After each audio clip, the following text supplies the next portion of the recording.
Di tetra itu sebetulnya yang tetra itu kalau dari teloran, saya bilang tadi, kita cuma 25 hari, kita udah bisa menghasilkan uang.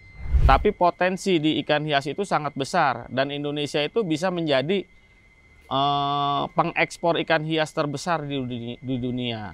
Teknologi yang bisa meningkatkan produktivitas, kemudian dalam lahan yang sempit dengan katakanlah air yang terbatas, ini adalah resirkulasi. Tadinya saya sehari paling 50.000 gitu ya, sehari. Ya sekarang bisa lah sehari saya 200.000.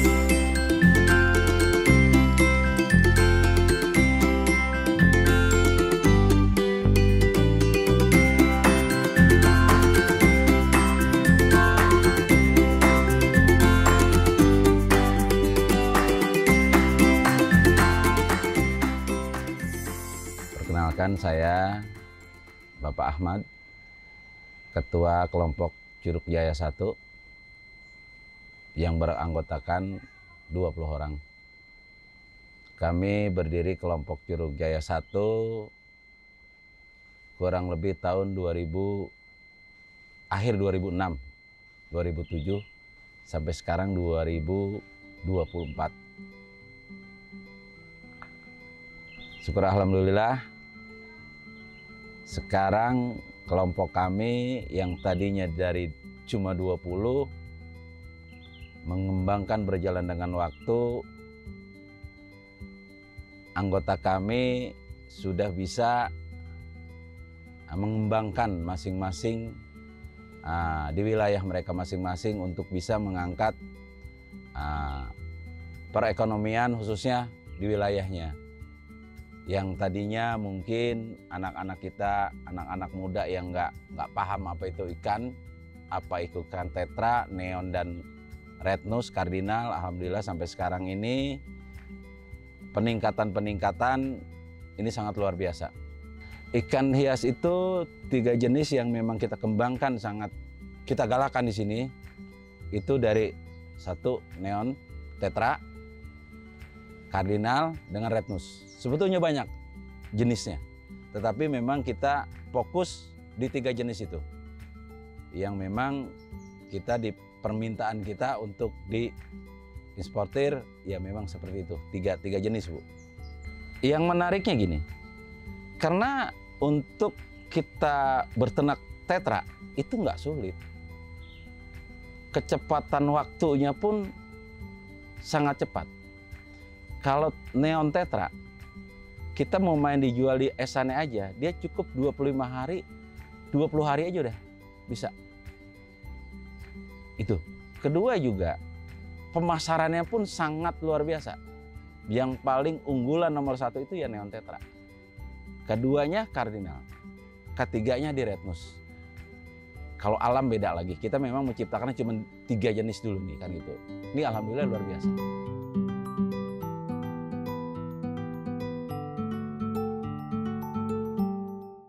Kalau kita hitung dengan perekonomian dari perikanan, khususnya neon tetra, itu sangat luar biasa, sangat menjanjikan luar biasa. Karena kalau kita hitung dari penyuluh-penyuluh yang ada dari Kota Depok dengan petani-petani, supplier, kita coba gabungkan khususnya di Kota Depok, itu kalau terhitung berapa 1 bulan keluar ikan itu berapa ratus ribu, kalau dihitungkan dengan uangnya itu 2,5, Bu. 2,5 miliar dalam 1 bulan se-Kota Depok. Tapi yang terbesar itu ya Bojongsari. Itu. Makanya kami ingin mendorong khususnya masyarakat kita, warga kita, teman-teman kita, ayo di ikan itu luar biasa. Kalau kita bilang barangkali kalau kita punya akuarium 200 saja, itu ya sudah menyamai UMR kita. Jadi alhamdulillah teman-teman kita sekarang ini khususnya di Curug Bojongsari ya luar biasa. Sudah mencapai 30% mereka main ikan.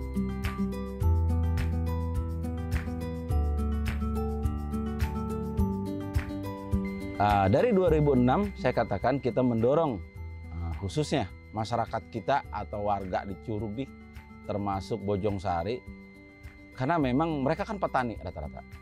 Jadi kita dengan adanya suatu program ini, ikan tetra ini sangat luar biasa. Nah, kita dorong mereka. Ternyata di situ pun income-nya pun luar biasa.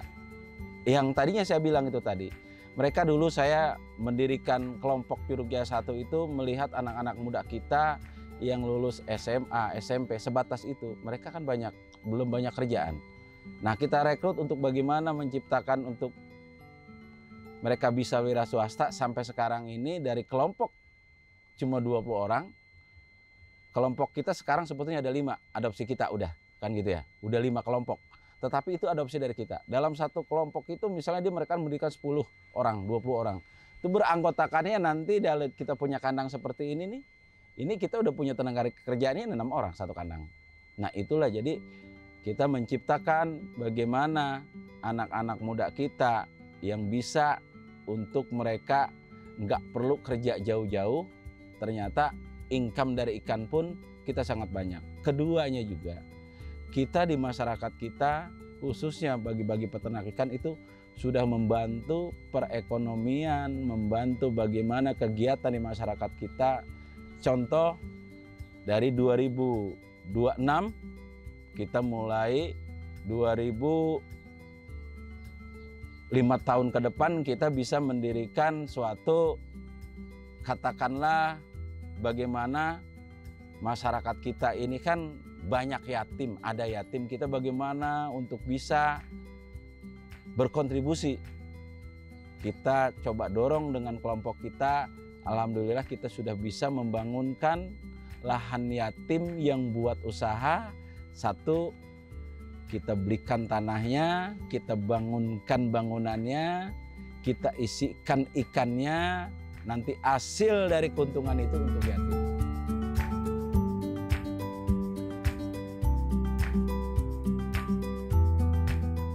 Kalau kita bicara pendapatan, untuk kita berternak di Neon Tetra itu, kalau kita punya akuarium itu kita tergantung berapa yang kita ternak. Karena kalau kita ternak lebih besar, pasti lebih besar. Karena harga mereka juga ya cukup bagus. Makanya saya bilang, dari yang pertama tadi saya bilang, dari anak-anak yang tadi putus sekolah, dia nggak mampu apa-apa, sekarang sudah pada mampu. Kalau kata bahasa dulu kita minta motor sama orang tua, mereka udah bisa beli motor.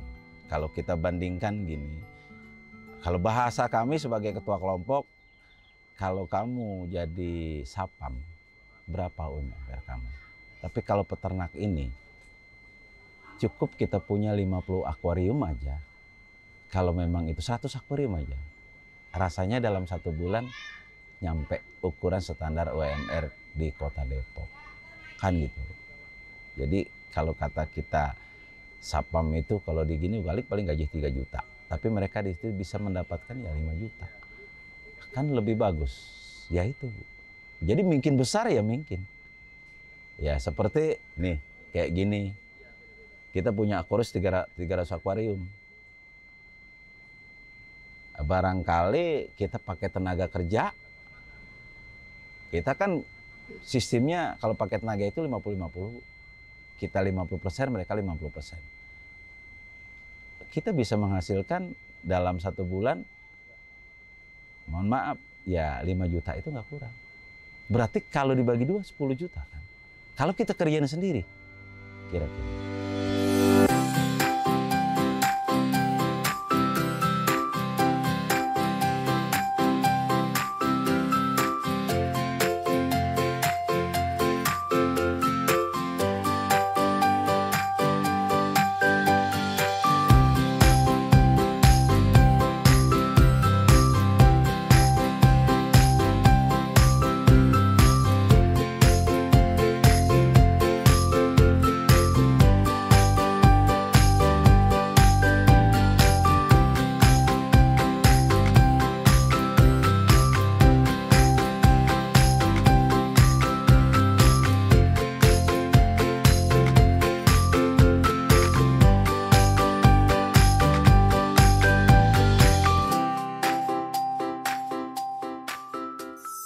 Saya Iqbal,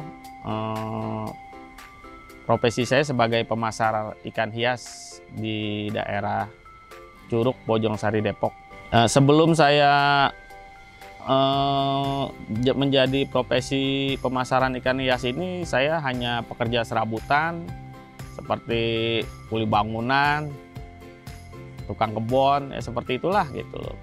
Kenapa saya menjadi pemasar ikan hias di daerah Curug? Karena potensi daerah sini untuk ikan hias tetra, khususnya di neon dan kardinal, itu sangat besar gitu loh.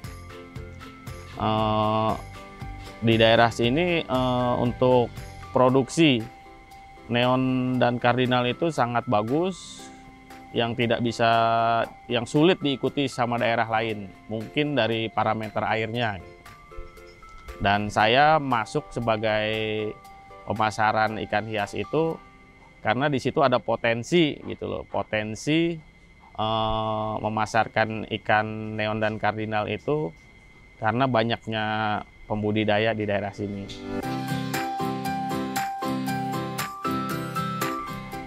Untuk nilai ikan neon tetra itu sangat bagus karena permintaannya itu sangat banyak ya. Gitu. Permintaan untuk lokal dan ekspor itu hampir ratusan ribu ekor lah gitu, per minggu. Untuk permintaan pasar ikan neon dan kardinal itu paling banyak diserap itu untuk ekspor ya, untuk permintaan ekspor. Untuk lokal ada, itu pun tidak terlalu banyak lah gitu loh. Tapi yang sangat-sangat tajam dan banyak itu untuk permintaan ekspor, dan itu pun masih di permintaan tertinggi di atas ikan hias lainnya. Nah, itu hampir nomor 1 lah di neon dan kardinal. Permintaan lokal dan ekspor itu 1:1000 lah gitu. Jadi misalkan lokal 1000 ekor per hari, untuk ekspor bisa 1 juta ekor per hari.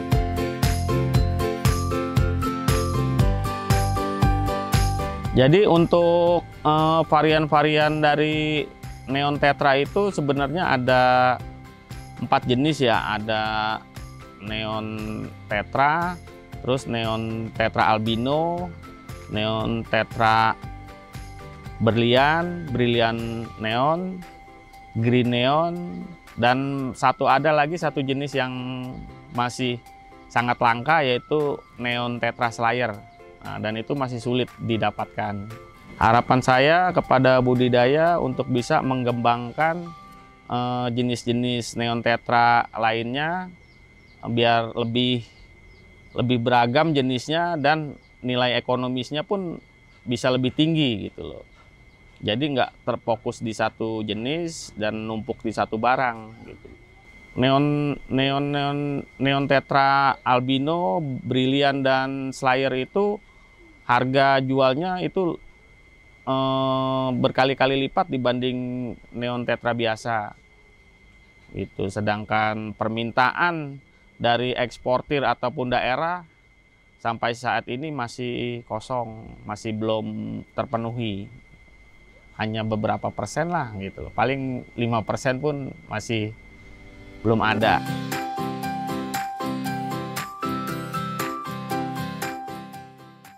Ya, untuk pendapatan saya tadinya saya sehari paling 50.000 gitu ya sehari. Ya sekarang bisa lah sehari saya 200.000 seperti itu aja. Karena pun saya juga hanya masih mendalami proses pemasaran ikan hias ini gitu loh. Tapi potensi di ikan hias itu sangat besar, dan Indonesia itu bisa menjadi pengekspor ikan hias terbesar di dunia. Karena semua jenis ikan hias yang ada di dunia itu 80% itu semuanya bisa dibudidaya di Indonesia.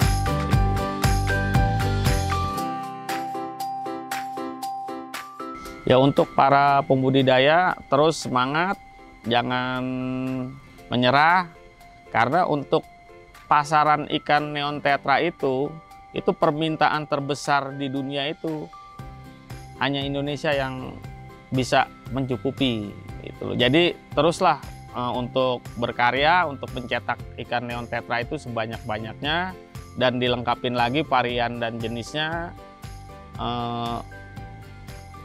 Jangan putus asa pada saat permintaan sepi atau pada saat pasar lesu, karena grafiknya itu pasti akan naik turun dan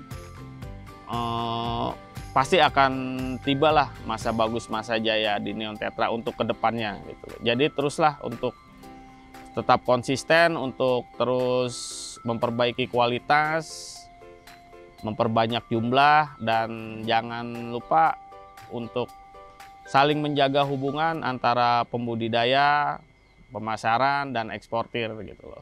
Biar hubungan ini bisa saling menguntungkan gitu loh.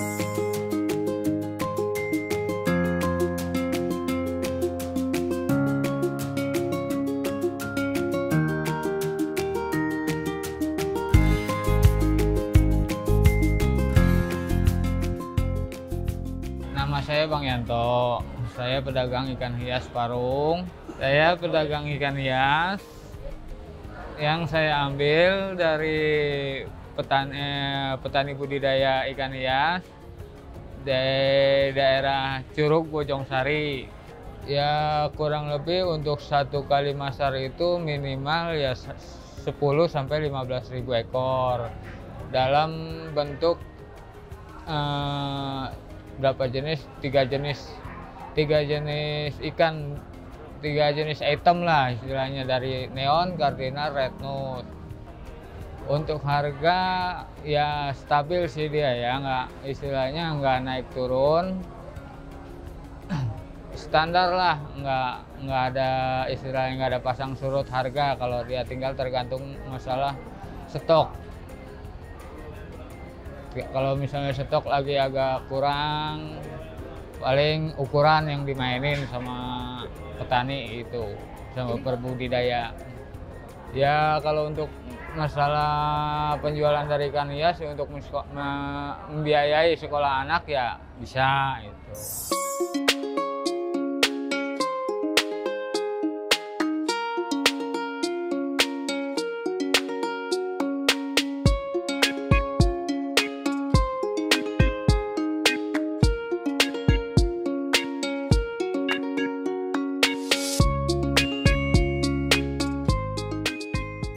Jadi kampung perikanan budaya ini sudah dimulai dari tahun 2021 dengan menetapkan ada 6 kampung perikanan budidaya melalui Kepmen nomor 64 tahun 2021. Kemudian pada tahun berikutnya, tahun 2022, kita kembangkan lagi kampung perikanan budidaya itu ada 130 totalnya.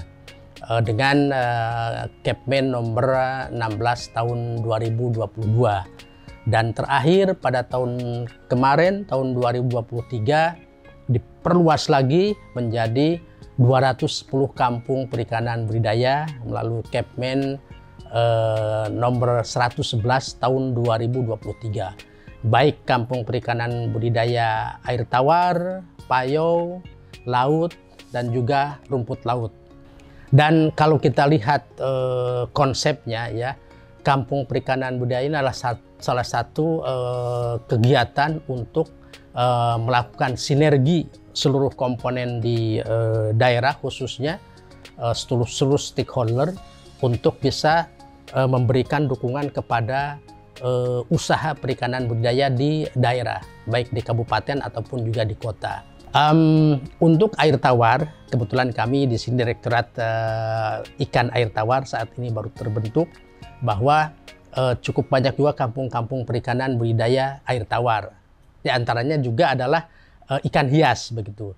Dan untuk kampung perikanan ikan hias ini, Pak Menteri melalui keputusan Menteri nomor 16 tahun 2022 sudah menetapkan ada 5 kampung perikanan budidaya ikan hias.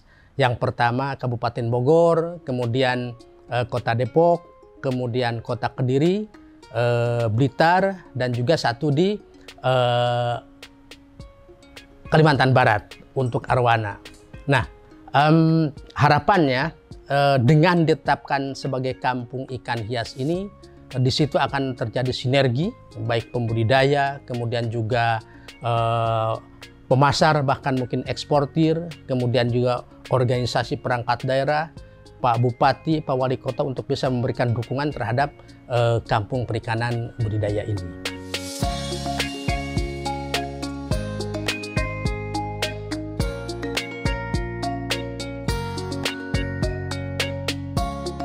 Kampung Ikan Hias Kota Depok. Ini tentu saja tidak terlepas dari besarnya atau masifnya kegiatan budidaya yang ada di tempat tersebut. Nah, kebetulan di Kota Depok ini kan dengan kawasan yang terbatas, biasanya kota itu, kemudian para pembudidaya ini sudah cukup maju mulai dari kegiatan produksi benih, pemeliharaan, bahkan juga sampai ke budidaya, pemasaran khusus untuk ikan hias. Di sana kan cukup banyak ya ikan, ada neon tetra, ada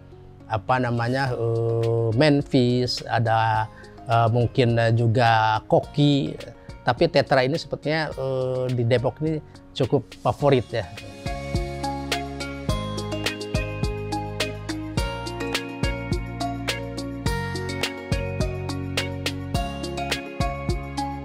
Memang ikan hias ini cukup khas, cukup spesifik, dan biasanya kegiatan budidaya ikan hias ini sudah berlangsung cukup lama begitu, sudah jadi budaya di satu kawasan tertentu, bisa di kabupaten ataupun di kota.